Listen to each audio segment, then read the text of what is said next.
नमस्कार दोस्तों, आपका स्वागत है मेरे चैनल आस्था डायरी ब्लॉग में। दोस्तों, आज मैं आपको अमावस्या व्रत की कथा सुनाऊंगी। गरुड़ पुराण के अनुसार माना जाता है कि श्री भगवान विष्णु ने कहा था कि अमावस्या पर पूर्वज अपना भोजन ग्रहण करने के लिए पृथ्वी पर आते हैं। दिवाली जैसे त्यौहार अमावस्या को मनाए जाते हैं। हिंदू धर्म में अमावस्या का बहुत महत्व होता है। अमावस्या के दिन पूर्वजों का तर्पण और उनके नाम का दान करने का महत्व है। अमावस्या के दिन शिव और माता पार्वती की उपासना की जाती है। इस दिन अमावस्या व्रत सुनना भी शुभ माना जाता है। तो आइए सुनते हैं अमावस्या व्रत की कथा। सनातन धर्म में अमावस्या का विशेष महत्व है। अमावस्या के दिन पवित्र नदी में स्नान करना चाहिए, साथ ही इस दिन दान भी करना चाहिए। अमावस्या के दिन भगवान शिव और माता पार्वती की उपासना भी की जाती है।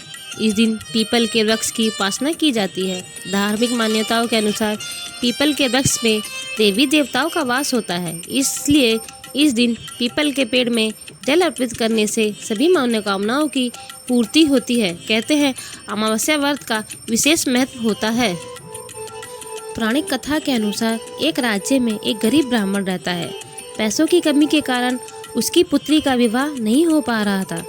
अपनी गरीबी से परेशान होकर एक दिन ब्राह्मण दंपति ने एक साधु से उपाय पूछा, तो साधु ने बताया कि पास के गांव में एक धोबिन है जो अपने बेटे बहू के साथ रहती है। यदि आपकी बेटी उस धोबिन की सेवा करे तो धोबिन खुश होकर अपनी मांग का सिंदूर दे देगी, जिससे कन्या का विवाह तय हो जाएगा। यह सुनकर कन्या धोबिन के घर जाकर सारा काम करने लगी और इसका पता धोबिन व उसकी बहू को नहीं चल पाया। एक दिन धोबिन ने अपनी बहू से पूछा कि तुम इतना सारा काम इतनी जल्दी कैसे कर लेती हो? तो बहू बोली, मुझे लगता है कि आप यह सारा काम करती हैं। धोबिन चौंक गई और उसने नज़र रखना शुरू किया।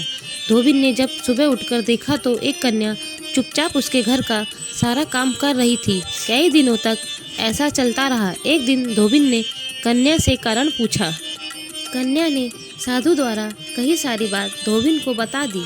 उसकी बात सुनकर धोबिन ने अपनी मांग का सिंदूर उसे दे दिया और उसी समय धोबिन के पति की मृत्यु हो गई।